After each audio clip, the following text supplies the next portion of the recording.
Okay, these are the TI Inspire calculators that you guys will be able to use for algebra, for 8th grade or pre-AP 7th grade math. So to turn it on, you're gonna click on this home button or this on button. It loads this screen right here, and new document can either be accessed by clicking on this center button, which works as your mouse, or you can just click on the number 1. And then it says, do you wanna save unsaved documents? So we always are gonna say no. So now here we have add calculator, add graphs, add geometry, add lists and spreadsheets. So as you can probably tell, this calculator is kind of like a little mini computer. The main two functions we're going to use are the calculator and the graphs. And honestly, those are the only two functions that Ms. Wong knows how to use herself. Okay, so when we're on the screen, obviously we have the numbers buttons, we have the different operation buttons, and then we have the exponent buttons, even the square root button. So to get to the square root button, we actually need to click on Control and then this x squared button, and that's how we get the square root button. So let's say the square root of 25 is 5, right? And another important function, that is this upward arrow. So if we have 5 raised to the power of 6, also an important function is knowing how to turn fractions on here into decimals, because it's not just like any calculator where if you divide, it's going to turn it into the decimal answer. So let's say we have 1/2, so 1 divided by 2. As you can see, it just keeps it as a fraction, 1/2.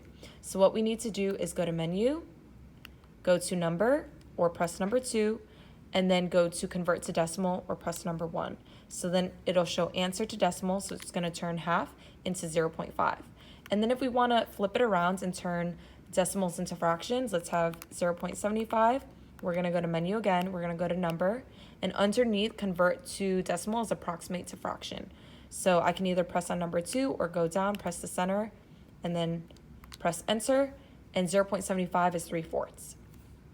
Okay, now let's say that we want to graph an equation. What we're going to do is press the on or the home button, press the new document, say no, we're not going to save, and we're going to go to either number 2 or click on add graphs. So now we're here, and f of x is the same thing as y is equal to, right? So let's say we're trying to graph 3x plus 1. So we have 3x plus 1, and we're going to press enter. It was graphed on here in a blue line. And if we want to add another graph onto the same graph, let's say we're trying to find the intersection point or the solution, we're going to go to menu. We're going to go to graph, entry/edit, which is also the number 3, and then there's function, which is number 1.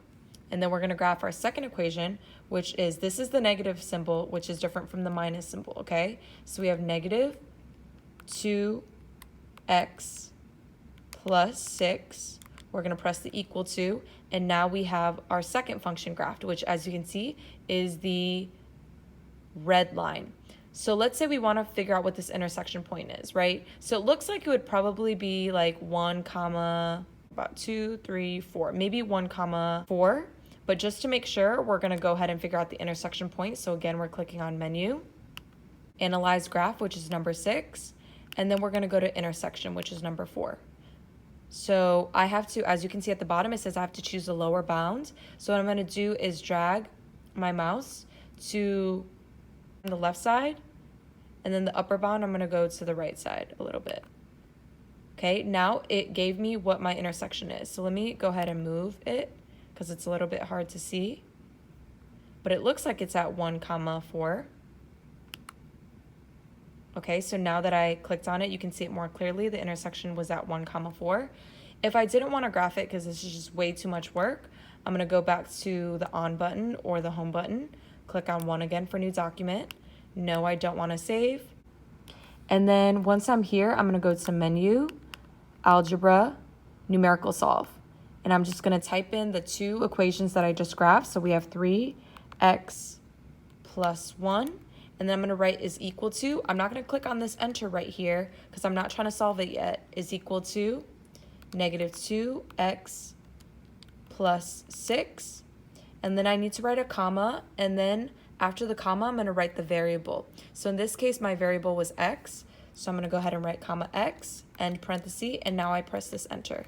And it gave me 1, right? Because in our intersection, it was 1, 4. Our x coordinate was 1. So this is another way to solve that equation. And these are some of the more important functions that you're going to need to know for your STAAR test.